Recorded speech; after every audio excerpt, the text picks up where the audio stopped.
What is up, everybody? Welcome back to RacingDudes.com. Welcome back to another one of our Kentucky Derby updates. Well, things got awesome on March 1st, and we're here to talk about it. We're here to try to sort it all out on the Kentucky Derby trail. We saw the San Felipe, and we saw a monster performance. We saw the Fountain of Youth. I mean, I think we saw a pretty damn good performance. We even saw a really good performance in the Gotham, all kidding aside, talking about how that race is kind of weird or this or that. Not bad there either. We're going to break down all three. We've got new top fives from myself and Jon White, so let's get right to it. Enough of me talking about setting this thing up, and let's just get right to it. San Felipe is where we'll start, where we saw journalism run a monster race to defeat Barnes in what was just what we wanted. You want a showdown in these races. We've got 2 out of 3 of them were showdowns for sure. So, look, as a bettor of Barnes, as someone who picked Barnes after the race, immediately I was extremely, and I mean extremely, disappointed in him. He got a great trip. He went 47.31 to the half unhurried. And usually when a Bob Baffert horse does that, it's lights out for everybody else. And that's what I was expecting to see. Turns for home. Bob Baffert doesn't lose from there when a horse gets those kind of fractions, right? And he did very well lose, and he lost easily. He lost by a length and 3/4. I would say, mid-stretch, guys, he was pretty much totally beat. You knew he didn't have any chance. And so when you bet a horse like that, or when you single a horse like that, pick a horse like that, whatever, you go, well, that was not very good, and that was my initial thought. On watching the race this morning a few times, you do start to realize, though, let's quit focusing on Barnes and let's look at the real monster in the race, and that was journalism. Incredible effort. When you look at this back, Barnes does start to slow down a bit on the last quarter there, but listen, journalism was just a beast in this race, and the scary thing about journalism, he was just hitting his best stride as they were approaching the wire, which says, hey, he's going to run better going longer. He might run better second off of a little bit of a layoff as well. So this was super impressive by journalism.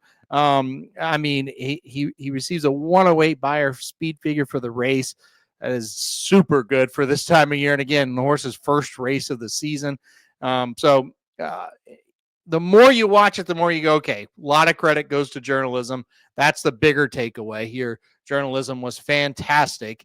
Barnes, look, I'm still allowed to say that I am not, Barnes gets a 105. Obviously, that's a great Beyer speed figure. I'm still allowed to say I don't know going farther is going to be better from him. I really think he's more of a one-turn horse. People are going to go crazy. My business partner's probably in tears as I'm saying this right now, but I just, look, I still think you can sit there and go, I wanted to see a little bit more of a fight from him. I wanted to see, if he's going to lose, it needs to be close. I really just didn't think he should lose the race. Maybe I need to get over the fact that he went 47 and changed to the half and lost by a length and 3/4. Maybe it is all about journalism and how damn good he is. And I can't deny that was just an excellent performance. But I would have liked to see Barnes fight back, make it a little closer, or just simply win. But maybe he just got outran by a much better horse. I think the other kind of good news here as we scroll down on the screen, he was well clear of Rodriguez, who was, within realm of Citizen Bull when they raced. So that is kind of a good sign. It's a really good sign as well. So probably being too hard on him.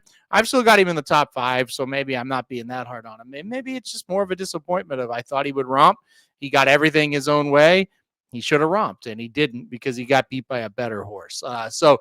Anyway, all that being said about Barnes, the top 2 horses in this race certainly go on and are primetime contenders. And then other 3, as we thought, let's talk about Rodriguez because we kind of thought maybe he'd run okay. To me, I don't want to see him anymore on the Derby Trail. The other 2 we knew weren't going to do much. So journalism, huge effort here. Let's go to the Fountain of Youth next, where I thought this was another huge effort. Sovereignty, minutes before the race, Bill Mott's on TV saying, I don't think he's going to be at his best today. I don't know about his chances.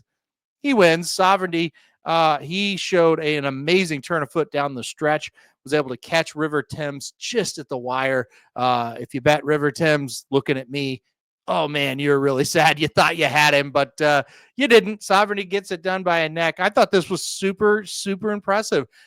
if you watch my race preview, I kind of called it. I said River Thames is going to run a good race. I think this is his distance max, but I think he can get it. I think he's going to turn for home for the lead.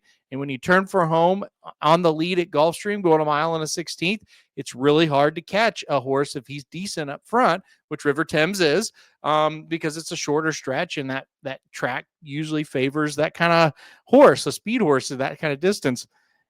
I really think it kind of did, and he still got beat by Sovereignty, and that's what's awesome. Like both these horses received a 98 Beyer speed figure. If you would have told me River Thames was going to run a 98 Beyer speed figure, I would have said he was going to win.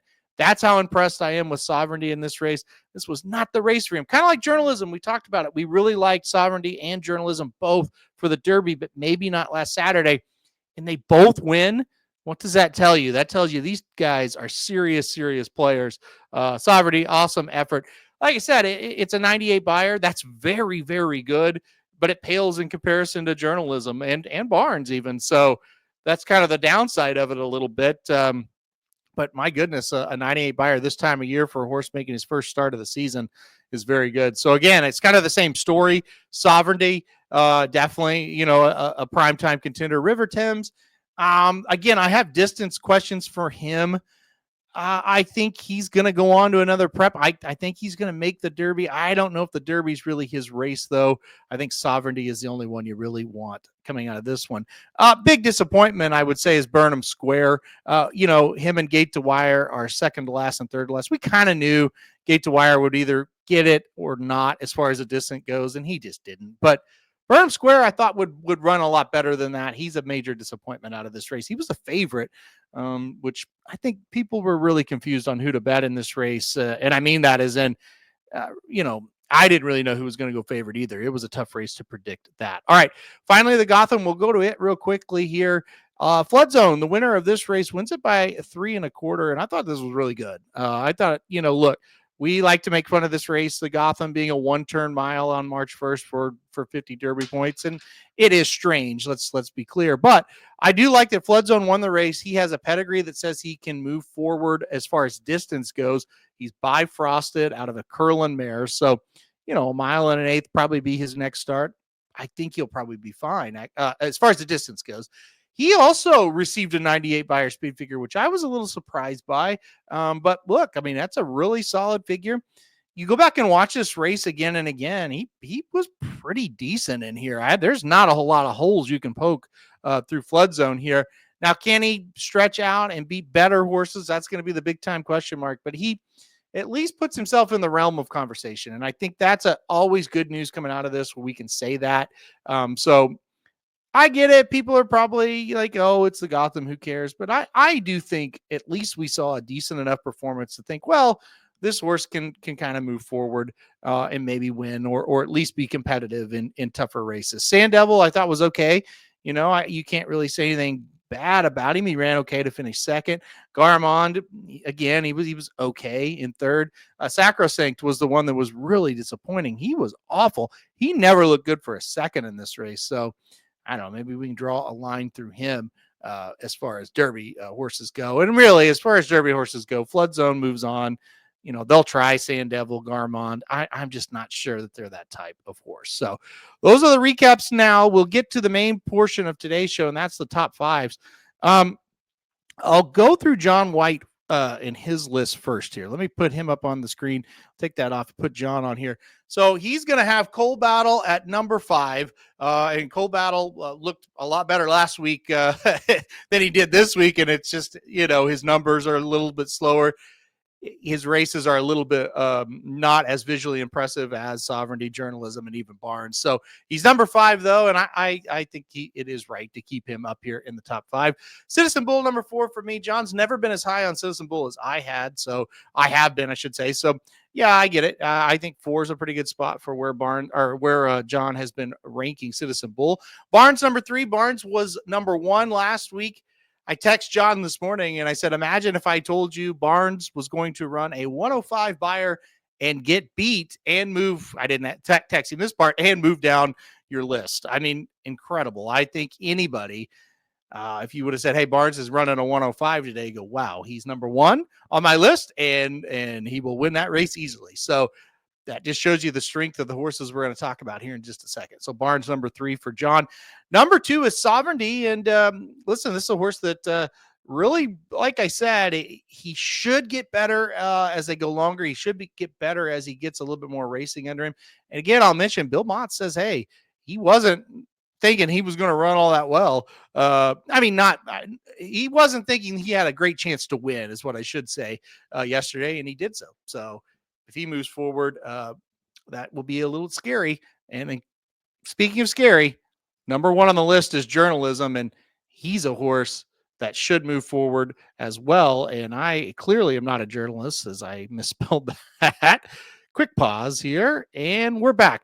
So, is when you ever spell something or write something and you know it's wrong, but you don't see it, and then you put it up for the whole public to see, and there it is. Yeah, that's me every day. Anyway, Journalism, number 1 on Jon's list this week. And look, I don't know how you don't put him number 1 after that effort, especially if you liked him anyway, which I know Jon did and I did as well. And so, just an incredible effort. Just super, super impressive. As far as commentary from Jon, I've got a little bit here from you. I'll kind of read it out as best I can. Journalism not only looked this is Jon's words, by the way. Journalism not only looked terrific in the San Felipe, his 108 Beyer is second only to Magnitude's 109 this year among the 3-year-old males. I'll jump in and say Magnitude's off the trail, so irrelevant as far as what we're talking about in this video for Magnitude.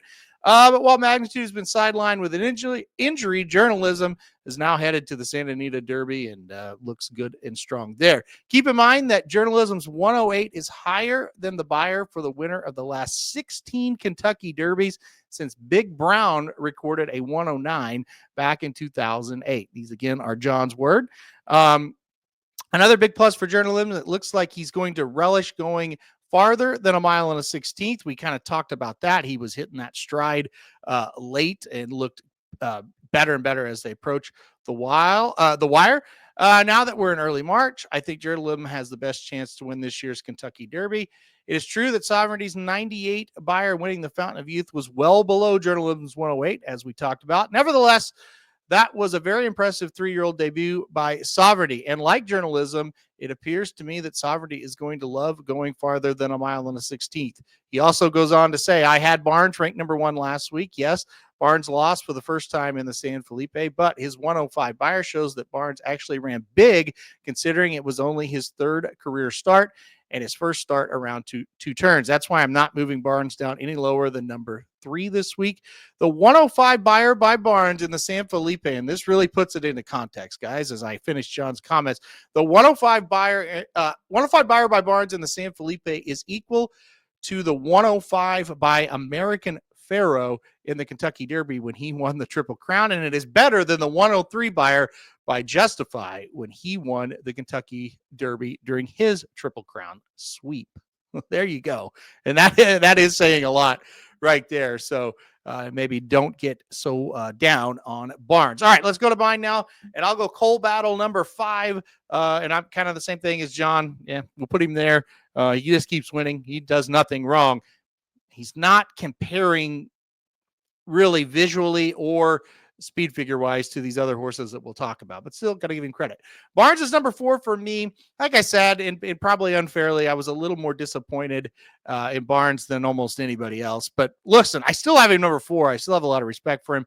I'm questionable about a mile and a quarter with this horse. I'm not questionable about the next 3 I've got on the list, and that was the determining factor. Number 3, Sovereignty for me. I agree with everything Jon said. This horse should go long very, very well. The downside with Sovereignty that I don't see with Journalism is I don't think he's more like a Sierra Leone type. I think he's going to be 16, 17, 18 in the Derby as far as early in the race. So that's scary. Number 2, Citizen Bull. Look, I'll keep him here. He is no longer number 1. So it's the first time since November that I'll have a different number 1 horse. Number 2, Citizen Bull for me. I still have a lot of respect for him. I think he'll stretch out very well. I think he's another one. Sovereignty, Journalism, Citizen Bull. I think they all are bred to go the distance. And then finally, I can't deny it, guys. I thought Journalism was just incredible in that race. Gets the job done. Super, super impressed with him. We'll see what happens next. He's going to go to the Santa Anita Derby. He should get better going a mile and an eighth. He's bred extremely well. And the big thing, I really forget about the numbers. It's still early March. Journalism and sovereignty, they really kind of remind me of each other. But I think the big thing with journalism that I saw, he broke really well. He got nice early position. I think he's capable of sitting mid pack in the Kentucky Derby. And I think that's going to be a big factor. We know it. Horses coming from way out of it. Sometimes they can work out a trip. Sometimes they can't. So I think having that little bit of, early speed and can get positioning. He doesn't have to be on the lead, but he can sit kind of in that middle of the pack. I think it's going to be big for journalism. So that's why I've got him at number 1. All right. Guys, we do not have a field out for the Tampa Bay Derby right now. That's what's coming up this weekend. So we'll have a full preview for that coming up on Wednesday or Thursday of this week, depending on when they give us that card. So Tampa Bay Derby coming up. It's going to be an interesting race. I can't say much about it because we don't know it yet.